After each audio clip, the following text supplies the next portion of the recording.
The flames licked the ceiling like a starving beast when the beam cracked above my head. I already had him in cuffs, the arsonist who had been turning entire neighborhoods into ashes, and the radio on my shoulder screamed, "Evacuate now!" But the heat surged in a violent wave, that roar that comes right before the backdraft, and for a second all I saw was the fire's reflection on the cracked visor of my helmet. That's when the man I had arrested yanked me by the collar and slammed me to the wet concrete, forcing my face down. "Breathe low. Count to 3. Now." The basement door exploded. The world turned red, and I felt the oxygen ripped from my chest. He bent over me, offering his own back as a shield, while my mind raced with everything I hated and everything I swore to protect. I had caught the arsonist, and he had just saved me from burning alive. When the blaze eased for just a moment, he whispered in my ear, "If you want to get out alive, you'll have to listen to me." Because I didn't start this fire. I was born and raised in a small town in upstate New York, where houses had open yards and the streets felt too safe to hide any shadows. My father was a volunteer firefighter, the kind who dropped everything when the siren wailed, and I grew up listening to his stories about running into flames when everyone else was running out. My mother was an ER nurse, and I learned early on that life balanced on the fragile line between pain and courage. While my friends dreamed of being athletes or musicians, I always saw myself as someone who needed to stand in the middle of chaos, trying to bring order to the impossible. That mix of vocation and childhood scars is what led me to the police force. I wasn't the best cadet at the academy, but I had a stubbornness no one could break. Every missed shot, every fall in training, I turned them into fuel. The instructors used to say I had the eyes of someone who doesn't quit. Maybe it was true. Maybe it was just the inheritance of watching my father come home covered in soot, but with the certainty he had saved someone. When I put on the uniform for the first time, I swore I would never let arrogance take me over. I would be the kind of cop who remembered the victims' names, who carried the weight of their stories, not just the weight of the gun. Over the years, I built a reputation I never knew if it was a compliment or a warning. The cop who feels too much. My colleagues laughed when I kept newspaper clippings of unresolved cases or when I visited victims' families months later just to check on them. But that's what kept me human. What reminded me I wasn't chasing monsters for adrenaline. I was holding up a world that insisted on collapsing. I carried my scars, too. A car chase that ended with an explosion a few feet from my face. A domestic violence call where I arrived seconds too late. Every mistake, every loss, branded me like hot iron. I never said it out loud, but sometimes in the quiet of the night. I wondered if I was paying off a debt I didn't even know I owed. Maybe it was the memory of my father. Maybe it was my own guilt for never saving everyone. That was the state of mind I was in when fate put me in the path of the arsonist. Before I even caught him, I already knew his signature. Abandoned buildings reduced to black skeletons, the smell of gasoline that seemed to cling to the soul. My anger wasn't just professional, it was personal. Fire had always been my family's ghost. I grew up fearing flames, but also admiring those who faced them. And when I started investigating this man, each crime felt like an insult to my father's memory, a direct attack on what he had taught me. The paradox was that, despite all my training and discipline, I was never ready for what would happen in that burning basement. Because deep down, the truth is I was still that boy staring at a skyline lit with smoke, trying to believe that courage alone could keep the world from falling apart. And in that moment, when the arsonist held my life in his hands, I realized my code, my story, and my values were about to be tested in a way I had never imagined. It was a gray Tuesday morning when the radio cracked with that dry static that always precedes bad news. I was in the car, cold coffee in the cup holder, and my mind drifting over overdue reports, when the dispatcher's voice cut through the silence. Available unit for possible structure fire, Industrial District, Jefferson Street, abandoned building. My hands tightened on the wheel before I even answered. Jefferson Street. This wasn't just another call. It was a spot marked on the map I had studied dozens of times. The arsonist had a pattern, and that address was on the list of likely next targets. It was as if the bastard had read my thoughts, or maybe it was me who had been living inside his head. I confirmed over the radio and slammed the accelerator, blowing through red lights as sirens wailed in the distance. Even miles away, the smell of smoke carried on the wind, that unmistakable stench of gasoline and charred wood. The industrial district had been abandoned for years, but each warehouse still held echoes of sweat and labor. Now they were just skeletons waiting for the next match. The call made no mention of victims, just a suspected fire. But my instincts told me otherwise. This wasn't accidental. The arsonist never left easy traces, but he didn't burn by chance either. There was a twisted logic behind every chosen site. I knew it because I'd spent endless nights hunched over maps, tracking dates, times, wind directions, even graffiti markings. He turned the city into a chessboard, and I refused to be just another pawn. As I sped through the near-empty avenues, flashes of old photos haunted me. The orphanage gutted 2 weeks earlier, where by luck no one was sleeping inside. The downtown warehouse, where the structure collapsed and nearly crushed the firefighters battling the blaze. Each scene was a provocation, a test of the city's response. And now he had picked Jefferson, where that abandoned building loomed like an open wound. The radio hissed again. Other units were en route, but none closer than me. I'd be the first on scene, and that carried its own burden. The choice to enter or wait, to risk or hold back. No manual eases that weight. I caught my reflection in the rearview mirror for a second. A worn face, tired eyes, but that stubborn spark that never went out. I wanted to catch him, and I wanted him alive. The traffic lights blurred red and green as the engine roared. A memory struck me. My father saying fire wasn't just destruction, it was a test. It reveals who you really are, son. Nobody comes out the same after facing the flames. I had never felt the truth of those words more than in that moment, because I knew, deep down, this wasn't just another call. This was inevitable. A collision course, months in the making. My heartbeat pounded out of sync with the sirens closing in behind me. And with the first plume of smoke rising on the horizon, I realized this wasn't the start of a case. It was the start of something that would change everything. When I turned onto Jefferson Street, the world felt swallowed by a suffocating breath of heat and smoke. Black columns rose into the gray sky like fists of shadow, and the stench of burning gasoline clung to the air so thick it felt like it coated my skin. The abandoned building, an old textile warehouse, burned from the inside out like a living furnace, every shattered window spitting flames that twisted violently in the wind. The sound was deafening, wood snapping, steel groaning, the roar of fire blending with the distant chorus of approaching sirens. I parked the cruiser just yards from the main facade and froze for a moment, watching. It was like staring at an enemy finally revealed on the battlefield. This wasn't an accidental blaze. It was staged, theatrical. The fire had been placed, guided, turned into a trap.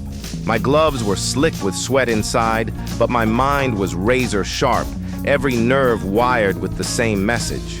I wasn't just standing before a crime scene. I was standing in an arena, invited. The firefighters hadn't arrived yet, and the block was too quiet for a place burning this violently. No civilians, no chaos, just the fire and me. That's when I saw it, a shadow moving inside, behind the flames that danced across the second-floor windows. Quick, deliberate, taunting. My pulse spiked. He was there, the arsonist, no doubt. He hadn't just lit the match, he was inside, conducting the blaze like a maestro with his orchestra of fire.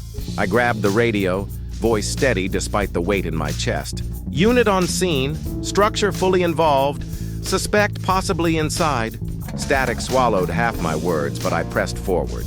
The heat was so intense it warped the air into a mirage. Each breath scraped my throat raw as if the smoke itself carried razors. At the entrance, the steel door was already forced open, twisted outward as if torn from within. Trails of accelerant gleamed across the concrete like black veins under the flicker of firelight. He wanted me to see it. His signature, his message. Every step closer pulled memories of my father into sharp focus. His warnings that fire was a liar, that it revealed weakness as much as it destroyed walls. And I couldn't shake the thought. What was my weakness here? My obsession with catching him? The ghosts of my past? Or my arrogance in believing I could face a man who had made fire his weapon, his language, his art? The wind shifted suddenly, showering sparks across my cruiser's hood, bursting like stars falling from the sky. Instinct screamed at me to hold, to wait for backup, but something stronger shoved me forward. The shadow upstairs moved again, closer to the staircase, watching me as if the entire inferno had been built for this meeting. And then I felt it. Not fear, but recognition. He and I were bound in a dance that had been building for months. The city could call it crime. Reports could call it statistics. But for us, it was personal. I knew the moment reinforcements arrived, procedure would take over. Cordons, water cannons, distance. If I wanted to face him, it had to be now. I pressed the weapon to my chest, drew in a lungful of ash-filled air, and stepped through the twisted doorway. The heat licked over me like a sentence being passed. And in that muffled silence that only exists inside a burning building, I understood. I wasn't just entering a crime scene. I was walking into the heart of the enemy. The first thing I felt when I crossed the threshold was the crushing weight of the heat. It wasn't just temperature. It was as if the fire had teeth, biting at my skin even through the uniform. The floor creaked beneath my boots, every step packed with the unknown. Darkness wasn't the absence of light here. It was filtered red and orange, turning everything into a waking nightmare. The walls seemed to breathe, groaning and spitting sparks that ricocheted like burning bullets. With every crack and snap, I imagined the structure collapsing over my head, and still I pressed forward. The staircase to the second floor was half gone, devoured by flames, the other half standing like a fragile column in the middle of hell. The shadow I'd seen earlier was still, but the sensation of being watched pressed down on me with unbearable weight. My heart pounded like a war drum, sweat streaming beneath the vest, and I knew this wasn't just about physical danger. This was psychological warfare, staged by a man who used fire both literally and symbolically to trap his prey. A metallic clang echoed to my left. I swung the flashlight just in time to catch a flicker of movement disappearing behind a collapsed row of shelves. Instinct took over. I bolted after it, lungs searing as smoke slashed through me like shards of glass. Every breath ended in a cough, but I couldn't stop. The radio crackled with distant voices. Other units had arrived, calling for my position, but the static and the roar of the flames drowned them out. I was alone with him. I followed the faint sound of footsteps, or maybe only the echo of my own fear, until the corridor narrowed around me. The ceiling sagged, threatening to give way, and a panel crashed down inches from my shoulder, showering me in sparks. My blood surged with adrenaline, finger tightening on the trigger. But this wasn't a gunfight. This was a hunt, and the arsonist was leading me deeper into his maze. Then I heard it, a laugh, low, sharp, deliberate. Not loud, but perfectly clear through the smoke. It froze me harder than the fire ever could. He knew exactly where I was. He wanted me to hear him. He wanted me to know he was in control. My grip on the gun turned bone white, and I advanced until a door appeared on the right, cracked open, pulsing with light through the gaps. I pushed it with my shoulder and froze. It was like walking into a nightmare ritual. Open barrels of fuel, rags soaked and scattered across the floor, crude symbols spray-painted on the walls now dripping in the heat. And in the center of the room, a metal chair. A man was tied to it, gagged, half unconscious, coughing through the smoke. My stomach dropped, a hostage. Until then, I had believed the arsonist only burned empty places, no lives inside.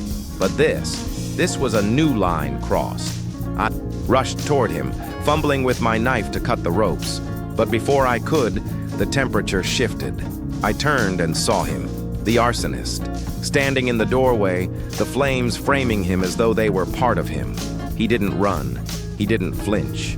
He just stared at me, eyes gleaming, a faint smile tugging at his lips. And in that instant, I understood. This wasn't about destruction. This was about me. He had staged everything, forced me into this moment, pinned me between two choices: catch him or save the hostage. Above us, the ceiling groaned like a dying beast. The man in the chair started to stir, panicked, muffled cries breaking through the gag. My pulse thundered, my weapon trembling in my grip, pointed at a figure who seemed untouchable in his own flames. The hostage's eyes locked with mine, pleading. And then the arsonist stepped forward, his voice slicing through the smoke like a blade. "Let's see who you really are when the fire closes in." And I knew then, this wasn't just a police operation anymore. It had become a desperate race against life, death, and truths I wasn't sure I wanted to uncover. I didn't have seconds to think, but what I saw in that moment changed everything. The hostage thrashed weakly, the chair groaning under his weight, and the heat warped the air until time itself seemed to melt around me. I swung the flashlight straight into his face, and the recognition hit me like a gut punch. I knew those eyes.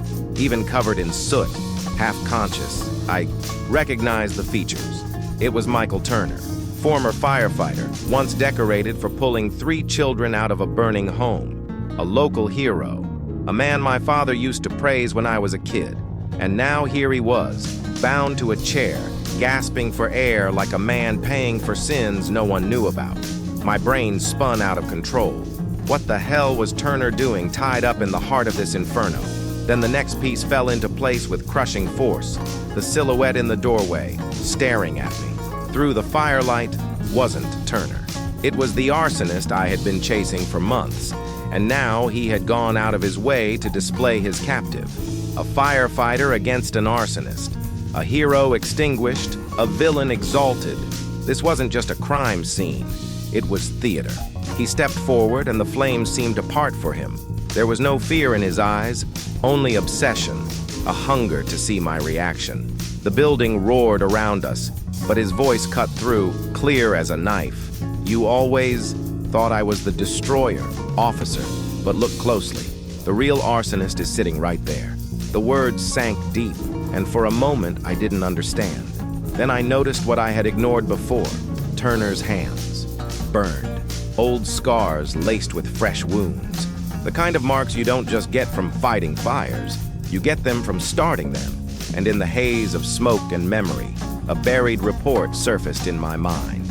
Small fires years ago, where Turner was always first on scene, yet no witnesses ever saw how it began. He retired too early, citing trauma. The arsonist in the doorway chuckled, savoring my shock. My chest tightened with a brutal realization. Maybe I'd been chasing the wrong man all along. Maybe the truth was worse, that there wasn't just one arsonist. Turner might have been the spark, the origin, and the man before me was the flame that followed, feeding on his legacy. The ceiling cracked above us, showering embers, and the air grew so thick with smoke, it blurred the line between reality and illusion. But when I looked into Turner's eyes, I saw more than fear. I saw guilt, not just the terror of dying, but the weight of a truth he'd carried too long. The radio on my shoulder crackled faintly, command asking for my status. I didn't answer. How could I explain this? That in the belly of the fire, I no longer knew who was guilty and who was a victim. The walls closed in, the flames narrowed the exits, and I stood on the edge of the most dangerous truth a cop can face. That the line between justice and deception is as thin as the oxygen I was struggling to breathe. And before I could act, the arsonist turned, disappearing into the smoke, leaving me alone with Turner, leaving me with a choice that could end my career, or worse, burn away everything I thought I knew about heroes and monsters. The roar of the fire devouring the building was like a demonic choir, but the real battle was no longer outside. It was inside me. I looked at Turner, bound and coughing, while the words the arsonist had left behind hammered in my skull. The real arsonist is sitting right there. It echoed like a curse. I no longer knew who to believe. Worse, I started to doubt myself. For years, I built my identity on a single oath: to protect, to serve, to separate victims from perpetrators. But now, in the middle of the smoke, that line had dissolved. What if I had been chasing the wrong shadow all this time? What if Turner, the man my father had once admired as a hero, was in fact the architect of the infernos that destroyed entire neighborhoods? My mind searched for evidence, but all I had were ashes in old case files and the guilty flicker in his eyes. My heart raced, and it wasn't just from the lack of oxygen. It was the crushing weight of morality pressing down. If Turner was innocent and I abandoned him here, he would die a martyr for a crime he didn't commit. If he was guilty and I saved him, I would be unleashing a monster ready to strike again. And all the while, my own life hung in the same balance. Every second I wasted deciding was another second closer to the ceiling caving in. I remembered my father's words about fire. It doesn't lie, son. Fire shows who you are. But what he never told me was that fire also confuses, deceives, seduces. At that moment, I felt like the building itself, cracked, ready to collapse. My hands trembled, and it wasn't just the heat. It was the terrifying thought that maybe I wasn't so different from the arsonist. He lived for fire, sought meaning in chaos. I did too. The only difference was how he framed it. He used it to destroy, I told myself. I used it to protect. But what if it was all perspective? What if saving Turner became my ultimate mistake? How would I ever face myself in the mirror again? Memories haunted me like ghosts. The families I visited after losing their homes, the child clutching a burned photograph of a dog that never made it out, the faces of victims etched forever into my mind. I carried those wounds like invisible medals, and I wondered, was I about to add another to that collection? Turner coughed violently, snapping me back. His eyes met mine, pleading. For a moment, none of it mattered. Innocent or guilty, he was still a human being tied to a chair in the middle of hell, and I had the power to decide whether he lived or died. That realization tore me apart, because I saw clearly that this wasn't just about him. It was about me, about the kind of man I would be. Once I stepped out of this fire, if I stepped out at all. The flames weren't just burning the building, they were burning down the illusions I had built about myself. The dilemma suffocated me more than the smoke. Each short breath was a sentence. Hero or accomplice? Guardian or executioner? I had no time, no clarity, only the certainty that whatever choice I made would scar me forever. And in that suffocating moment, I understood. The real fire wasn't in the building. It was inside me, consuming everything I thought I knew about justice, duty, and myself. The fire didn't wait for my doubt. The beams groaned in unison, like the building itself was counting down its final seconds before collapsing. Smoke blinded me. Every breath stabbed my lungs, and Turner coughed violently, his eyes wide with panic. This was supposed to be the moment where clarity struck, but all I had was chaos. The arsonist's words kept replaying in my mind, fueling the doubt like gasoline on flames. The real arsonist is sitting right there. My finger itched on the trigger, not toward the man who had vanished into the smoke, but toward the hostage tied before me. The thought sliced through me like poison. What if Turner really was guilty, and I was about to free the very monster I'd sworn to stop? Each second piled more weight onto my shoulders. The oath to protect collided with the instinct to survive. I had no team at my back, no protocol to cling to. It was just me, the fire, and a choice that would mark me forever. The chair crashed to the floor as part of the ceiling gave way, spilling flames across the room. Instinct overpowered reason. I lunged, kicked the burning debris aside, and yanked Turner upright. The rope scorched my gloves as I slashed them with my service knife. He collapsed against me, barely conscious, his body heavy and limp. And in that instant, I knew judgment would have to wait. Right now, the priority was life.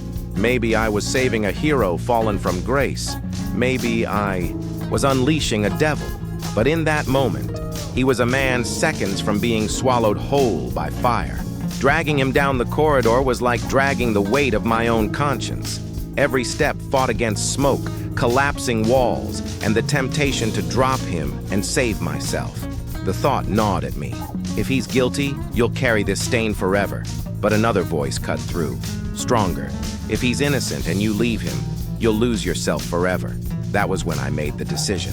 I wouldn't let the fire or the arsonist define who I was. I chose to save Turner, not because I was certain of his innocence, but because I couldn't live with the guilt of letting a man die in doubt. Better to face the truth with him alive than bury it in ashes. At the staircase, half collapsed. The way out looked impossible. Turner dropped to his knees, hacking violently, barely able to move. I looked up at the light flickering faintly from the exit above, then down into the black pit of flames. Below, there were no guarantees, only faith. I hauled him up with every ounce of strength I had left and shouted over the roar of the fire, "You're getting out of here with me, even if I burn with you." It wasn't just a promise, it was a sentence. My fate was tied to his now. The structure screamed as I leapt with him across the broken staircase.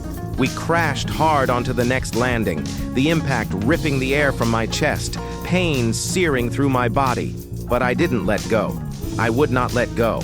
As I pulled us toward the exit, a faint laugh echoed through the smoke. The arsonist, somewhere in the building, watching.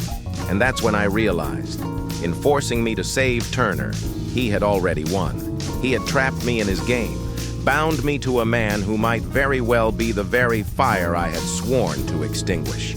We stumbled out of the building as if tearing ourselves free from the pages of hell.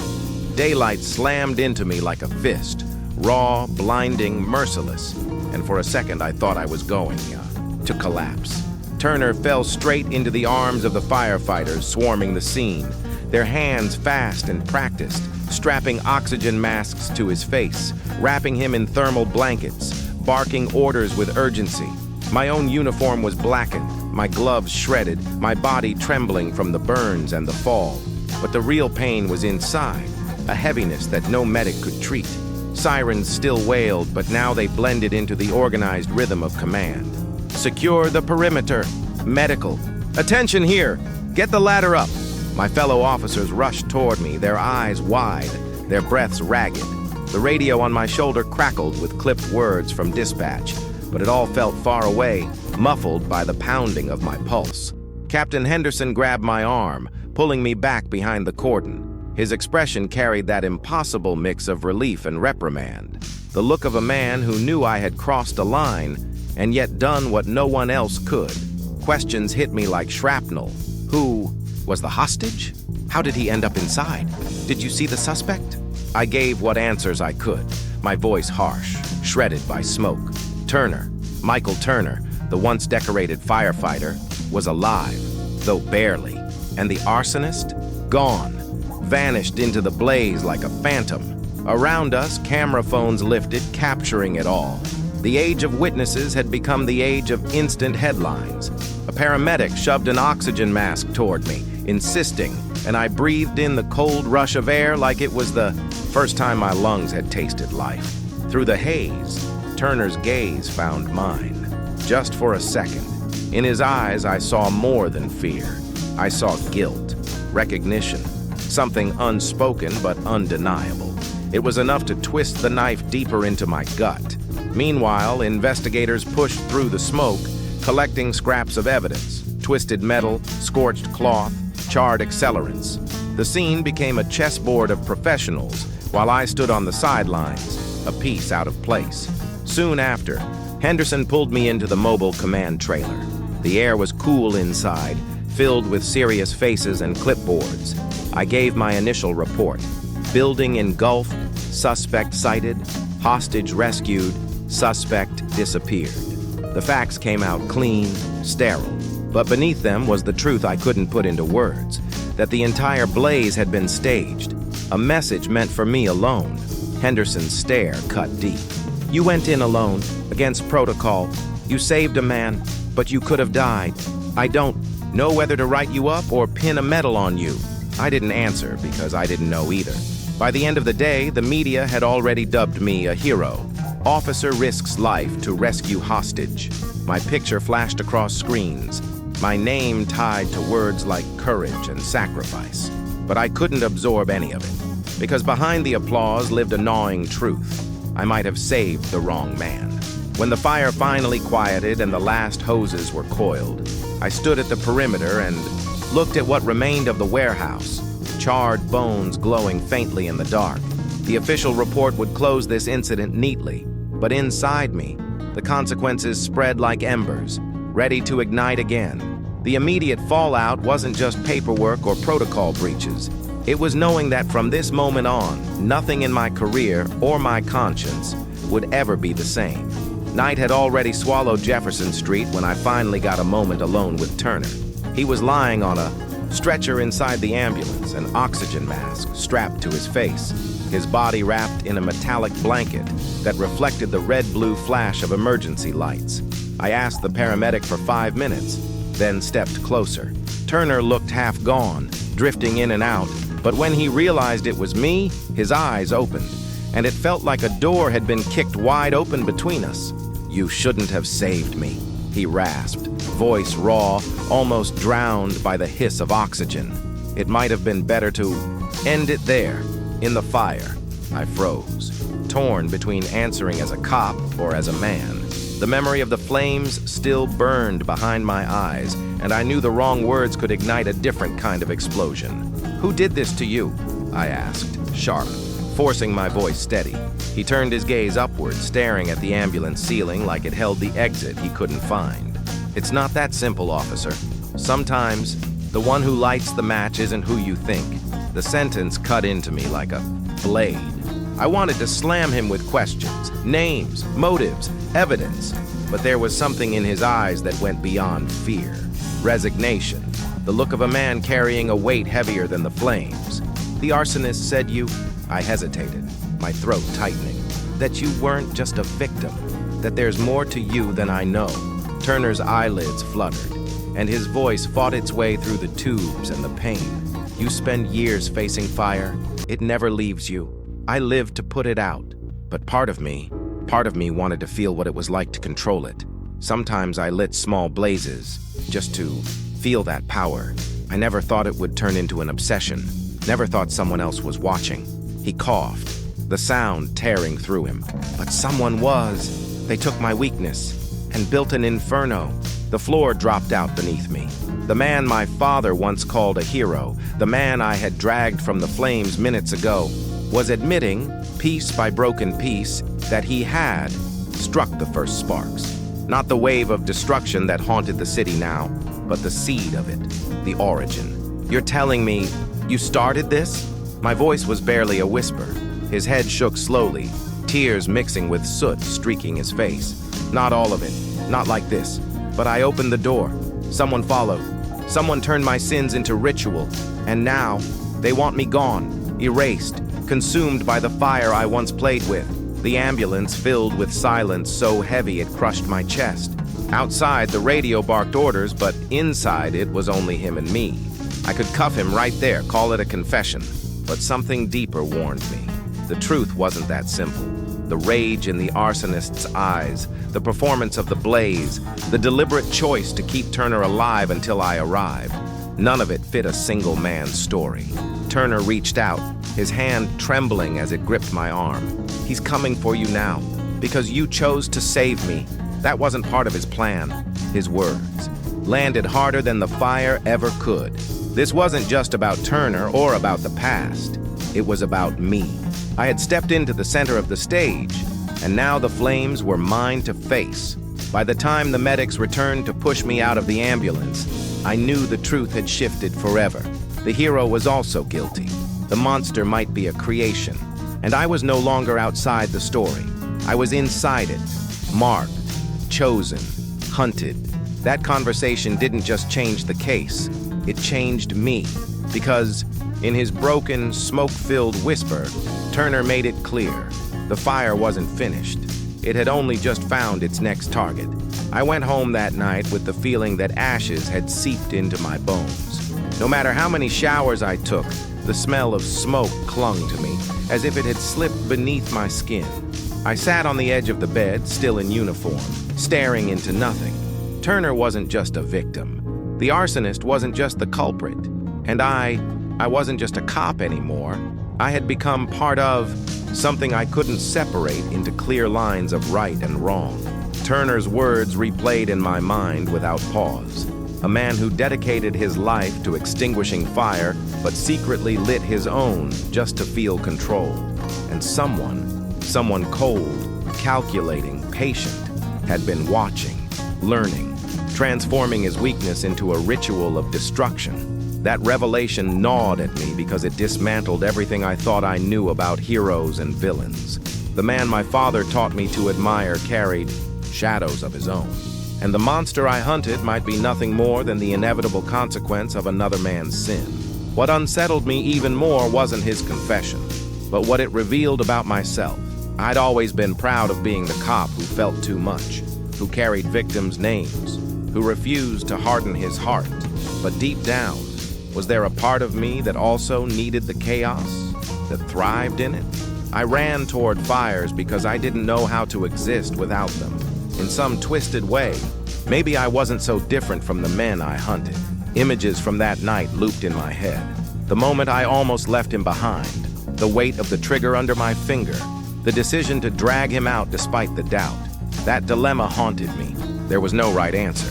There was only the choice I made, and that choice changed me. It showed me I couldn't cling to the black and white rules anymore. Real life burned in shades of gray, and I had to learn how to walk through it without a map. For years, I thought justice meant enforcing the law, catching the guilty, protecting the innocent. But now I understood. Justice was also about facing human imperfection, including my own. It was about carrying doubt without letting it paralyze me. It was about saving first and judging later. Because if I ever became the kind of man who decided in the heat of the moment who deserved to live or die, I wouldn't be any better than the ones I chased. That realization hurt, but it was necessary. I saw clearly that my rage, my hatred for the arsonist, couldn't guide me. If I let it, I'd only become another pawn in his game. I needed something bigger, values stronger than revenge. I needed to remember who I was before the flames. And who was I?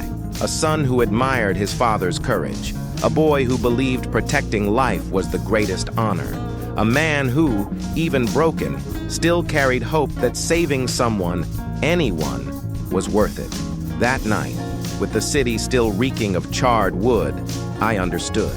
My mission wasn't just to catch the arsonist. It was to face my own ghosts, to accept that heroes fail, villains bleed, and in between lies a space where decisions shape destinies. I wasn't the same man who walked into that burning building. The fire had changed me, and somehow that change would become my weapon. Because if I learned anything, it's this: fire doesn't choose. It consumes everything. But I could choose how to answer it. I could let it destroy me from within, or I could use its light to expose the truth, no matter how painful. Jefferson Street woke up covered in ash and silence. The warehouse still exhaled lazy columns of smoke, as if even in ruin it refused to let go of its last breath. Forensics teams moved in and out of the wreckage with plastic evidence bags, collecting scraps of scorched cloth, twisted metal cans, anything that might hold a trace of truth. I stood back near my cruiser, coffee cooling in my hands, my body aching from burns and bruises, but none of it compared to the weight pressing down inside me. Turner was in the hospital under medical care and police watch.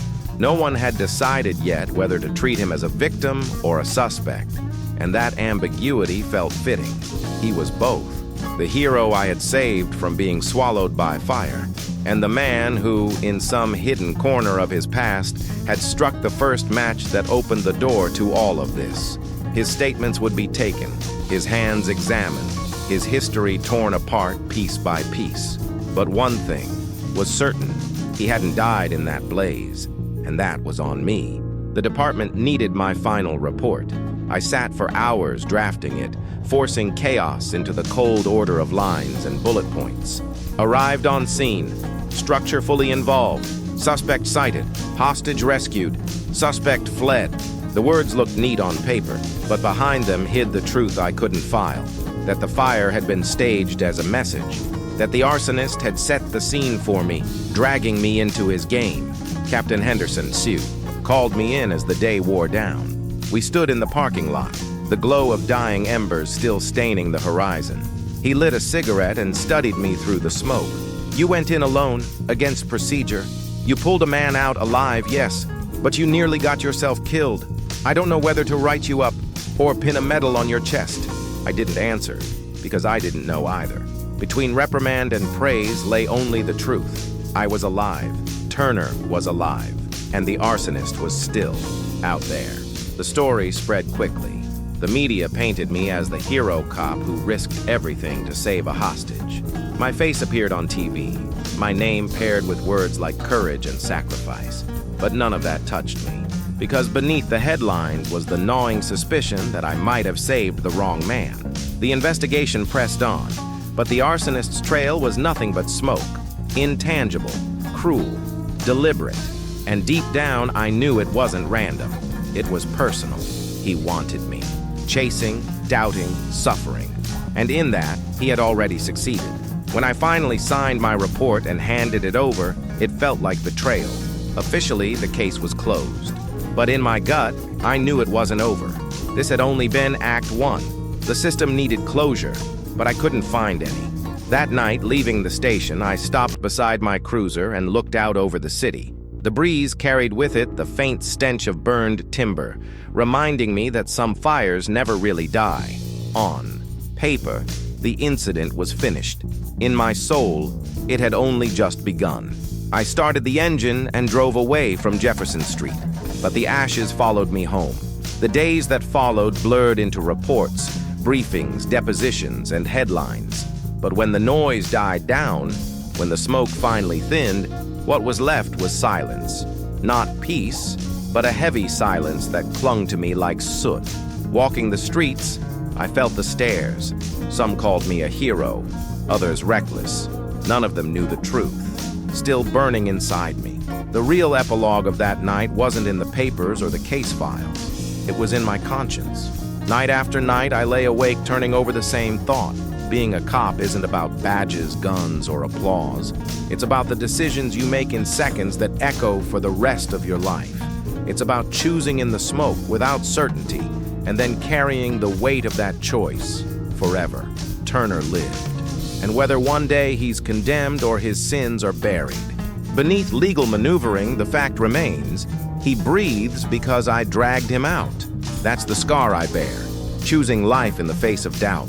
And maybe that's the real lesson the fire left me with. Justice isn't about deciding who deserves to live. It's about refusing to become executioner when the world is burning. I thought often about the arsonist, too. The gleam in his eyes, the theatricality of the blaze, the way he vanished into smoke. He got what he wanted. He tied me into his story, forced me to carry doubt like a brand. But if I once saw myself as just a hunter, now I understand I'm something else. He might manipulate the chaos, but he doesn't decide who I am inside it. That's mine to choose. I remembered my father, how he came home exhausted, covered in soot, and still managed to smile. "Courage isn't about not feeling fear," he said once. "It's about not letting fear make the choice for you." Now I understood. Fear froze me in that basement, but it didn't dictate my decision. I did. And even if that meant carrying uncertainty, I remained faithful to the essence that brought me into this uniform in the first place. The final truth is this: redemption doesn't come the way we expect. I thought I was chasing a criminal, but what I found was the fragility of a fallen hero. I thought I was facing an enemy, but I discovered the hardest fight was against myself. I thought I would walk away with clarity, but all I carried were scars, both visible and hidden. And yet, even scars hold value, because each one reminds me that when it mattered, I chose not to abandon. When I close my eyes, I still see the flames twisting, hear the crack of collapsing beams, feel Turner's weight on my shoulders. But alongside those memories, I carry something steadier. The knowledge that we are not defined by our doubts, but by the choices we make despite them. Life won't give me guarantees, only moments to decide. That's what I learned in that fire. Even in the thickest smoke, there's always a chance to choose who you are. So if you're listening to my story now, remember this: we all face our own fires, big or small. We all stand at moments where victims and culprits blur, where even we don't recognize ourselves. But it's the choice not to walk away, the choice to act despite fear, that defines who we'll be when the flames die down. And before this ends, I'll ask you one thing. If this story struck you, subscribe to the channel and tell me in the comments which part hit you the hardest. Because maybe, by sharing these scars, we can all learn that fire never truly disappears, but together, we can choose what to do with the ashes it leaves behind.